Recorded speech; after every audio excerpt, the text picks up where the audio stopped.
You've probably been seeing Atlyss pop in your feed here and there. It's a solo-developed indie game that has gotten a lot of attention since social media is promoting it as the next big hub for adult content known as ERP, with a very cute design to it. The first time you see anything related to it, you kinda get the impression that it's an adult-focused game that specifically caters to those who have a specific type that they're really into. Similarly, a game like The First Descendants was also first hyped up because you could see your characters naked and with very suggestive designs. Once the hype faded down, the community could finally give the game its proper rating, which was mediocre. You really shouldn't view Atlyss as what social media portrays it to be in terms of an excessively adult experience.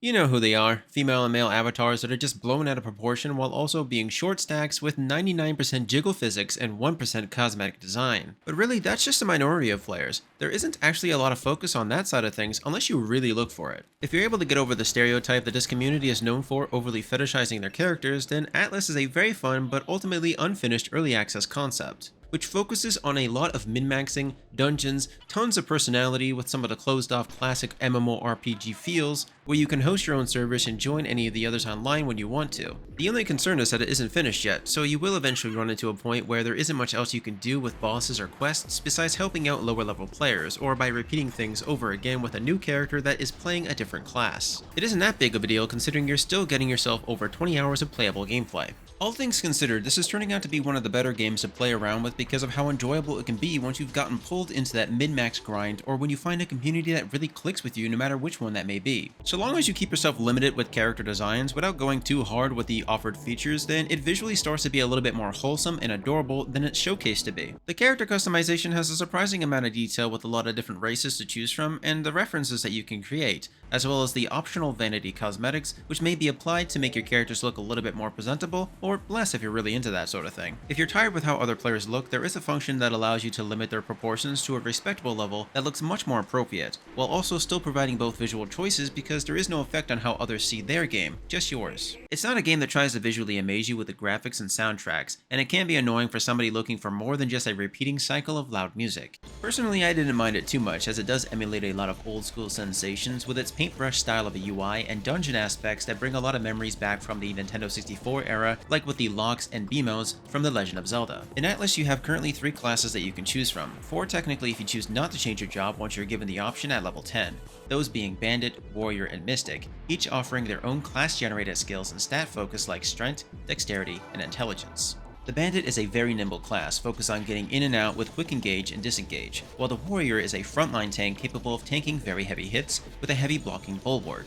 And finally, the Mystic class provides support and general magic abilities for those who prefer spellcasting, each of them needing a specific stat focus to get the most out of their builds, the most important of them all being Vitality for your survivability. If you eventually decide that your current class is not very enjoyable to play and you would like to try another class, this is where it can be a little bit tedious. You cannot just drop your class, you must start over with a completely new character. However, if you would like to play your current class with a few different weapons, whether it be mainly for intelligence, dexterity, or a strength weapon, you can rebind them with a different gem to properly utilize them fully with your current class. Though you will still have little options when it comes to adjusting your current skills, you will still have to restart to fully utilize them. It sucks, but there's no turning back. It's fairly simple to get back to level 10 to make that job swap. You can always piggyback off somebody to soak up the EXP from a multiplayer server, as there are plenty of helpful players, so it really isn't all that big of a deal, really. The gameplay is extremely responsive and polished, focused solely on the parry mechanic. If you don't block a strike precisely, you'll be wasting a lot of your stamina, which is used for some of your skills. But if you are capable of parrying, it will not use any of your stamina if you hit it perfectly. So you are rewarded for quick reactions and punished for missing, though you can definitely play a ranged playstyle that is incredibly mobile like Bandit, so you do have different ways of engaging in combat, as you can dodge everything if you feel like you just don't want to play with this mechanic.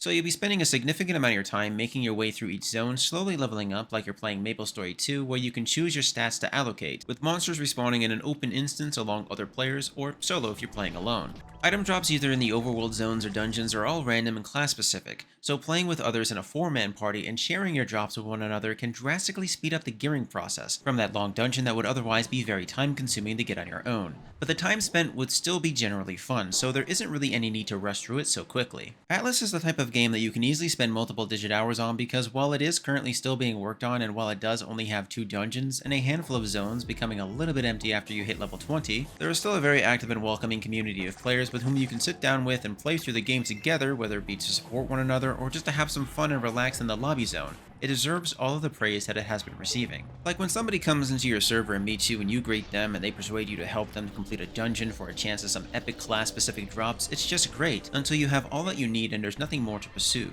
At that point, the game turns into a social hub in the endgame where you can continue to play the game, make new friends, and engage in other forms of role-playing with those that you meet. It's definitely worth your money and time put into it because there's a lot of replay value here, especially when playing with other players online with multiplayer. Otherwise, if you plan on playing solo, that replayability does begin to dwindle because once again, you're limiting what you can do and interact with as a community.